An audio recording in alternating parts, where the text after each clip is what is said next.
What if I told you that one of humanity's most cherished virtues might actually be holding us back? What if the very thing we teach our children, celebrate in our leaders, and wear as a badge of moral superiority could sometimes lead us astray? I'm talking about empathy, that warm feeling we get when we put ourselves in someone else's shoes, that emotional bridge that connects us to others' pain and joy. We have built entire philosophies around it, structured our education systems to cultivate it, and judge our moral worth by how much of it we possess. But what if empathy isn't the moral compass we think it is? Today we are going to explore something that might make you uncomfortable. We'll dive into the psychology and philosophy behind empathy. Examine what happens when feeling deeply doesn't align with acting wisely, and discover why one of the most respected psychologists of our time argues that empathy might be one of our greatest moral blind spots. And I promise you one thing,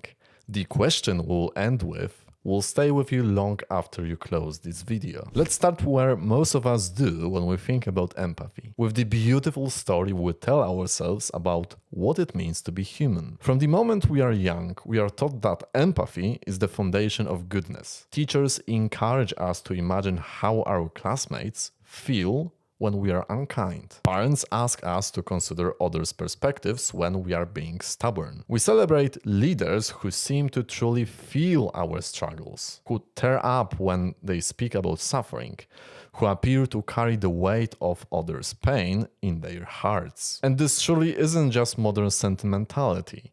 The idea that feeling for others guides us toward moral action has deep philosophical roots. Adam Smith, the same thinker who gave us insights into economics, wrote extensively about this in his Theory of Moral Sentiments back in 1759. He argued that our ability to imagine ourselves in another situation, what he called fellow feeling, is what makes moral judgment possible. And in many ways, this makes perfect sense, doesn't it? When we feel someone's pain, we are motivated to help. When we can imagine their fear, we are less likely to cause it. Empathy seems to connect our hearts directly to our moral actions, creating an emotional highway from feeling to doing right. And we do see this everywhere in our culture. Many social movements often succeed by making distant suffering feel personal and immediate. Charities show us individual faces rather than statistics. Politicians who win our hearts are those who seem to genuinely feel our struggles, not just understand them intellectually. But here's where things get interesting and a little uncomfortable. What if this beautiful, intuitive connection between feeling and moral action isn't as straightforward as we think? What if sometimes the very intensity of our empathetic response might actually lead us away from doing the most good? This isn't about becoming cold or uncaring. It's about something much more subtle and, frankly, more challenging. It's about the possibility that our feelings, however genuine and well-intentioned, might not always be the best guides for our actions. And this brings us to a thinker who dared to question what most of us take for granted. Someone who looked at empathy not with cynicism, but with the kind of careful, uncomfortable honesty that real wisdom demands. Paul Bloom is not someone you would expect to argue against empathy. He's a psychologist at Yale University, a researcher who has spent decades studying human nature, morality, and what makes us tick. He's warm, thoughtful, and clearly cares deeply about human welfare, which makes his argument all the more striking. In his book Against Empathy, published in 2016, Bloom doesn't argue that we should stop caring about others. Instead, he makes a much more nuanced and troubling claim. The empathy, as we typically experience it, is a poor guide for moral action, that it's biased, narrow, and sometimes even harmful. Let me share what he means, because it's not what you might expect. First, Bloom points out that empathy is incredibly biased. We don't feel equally for everyone. We empathize more with people who look like us, who share our background, who feel familiar. We feel more for one identified person than for thousands of statistical victims. There's actually a term for this, the identifiable victim effect. Think about this honestly for a moment. When you see a news story about a single child trapped in a well, complete with photos and interviews with tearful parents, doesn't it move you more than a report about thousands dying for preventable diseases? The child in the well gets our empathy because they have a face, a story, parents we can see crying. The thousands remain numbers. From a moral standpoint, shouldn't those thousands matter more? Shouldn't our response be proportional to the actual suffering involved, not to how vividly we can imagine it? Empathy, he argues, is like a spotlight, intense but narrow. It illuminates some suffering brilliantly while leaving vast areas in darkness. And when we make moral decisions based primarily on what the spotlight reveals, we might be missing the bigger picture. And there is something else too.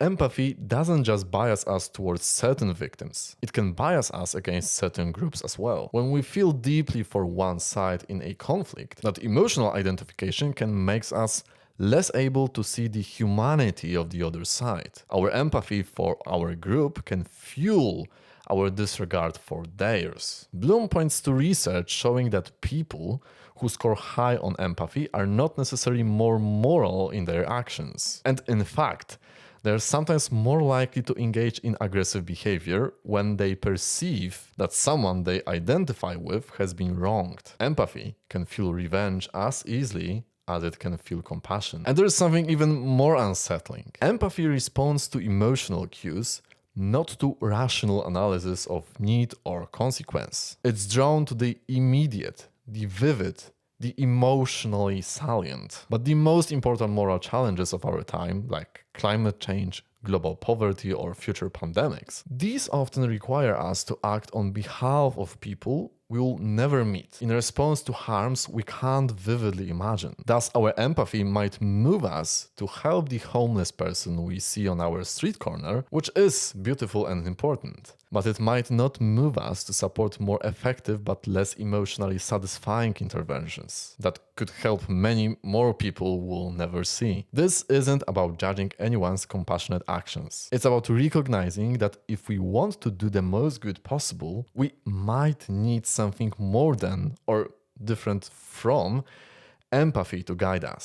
So if empathy isn't the moral guide we thought it was, what should we rely on instead? This is where Bloom's argument becomes constructive rather than just critical. He is not advocating for emotional coldness. Instead, he draws an important distinction that psychologists have been exploring for years. So, the difference between affective empathy and cognitive empathy. Affective empathy is what we usually mean when we talk about empathy, actually feeling what another person feels, sharing their emotional state. It's that gut punch you feel when you see someone in pain, the way your heart races when someone else is anxious. Cognitive empathy, on the other hand, is understanding what another person is feeling without necessarily feeling it yourself. It's being able to recognize that someone is in pain, to understand why they might be afraid or angry or sad, without being overwhelmed by those emotions yourself. Think about this in practical terms. A good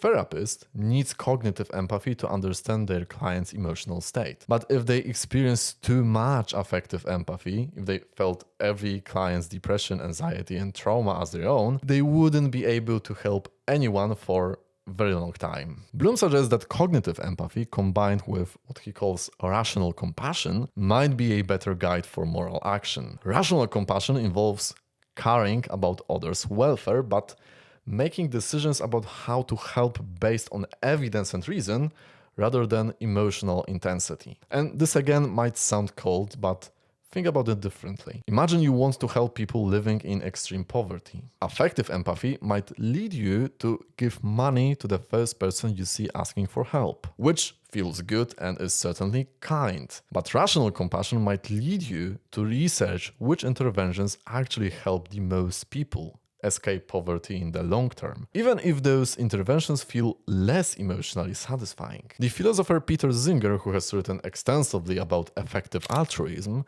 makes a similar point. He argues that our moral intuitions, including our empathetic responses, evolved to help us navigate small tribal communities. But the modern world presents us with moral challenges that our evolved psychology wasn't designed to handle. When we are trying to figure out how to help millions of people we'll never meet, or how to prevent suffering that won't occur for decades, or how to weigh the needs of humans against the needs of other animals, our empathetic responses might not just be insufficient, they might actively mislead us. And this doesn't mean we should suppress our capacity for empathy. Our emotional responses to others' suffering are part of what makes us human, and they're often what motivate us to care about morality in the first place. But Bloom suggests we might need to hold empathy lightly, appreciate it as one input among many, rather than treating it as the final arbiter of right and wrong. So the question he's really asking is this: do we want to feel good about our moral choices? Or do we want to actually do the most good we can? And that question opens up something deeper about what it means to care for others in a complex world. Here is what we have discovered together today. And I want you to sit with this for a moment because it's not simple. Empathy, that beautiful human capacity to feel with others, might not be the moral compass we have always believed it to be. Paul Bloom's research suggests that empathy bias is real, and our empathetic responses can be narrow, biased, and sometimes even harmful to the causes we care about most. But here's what I find deeply moving about this realization. It doesn't make us less human or less caring. If anything, it asks more of us. When we recognize that our feelings, however genuine, might not always guide us toward the most good, we are invited into a more mature relationship with moral decision-making. One that honors our emotional responses to suffering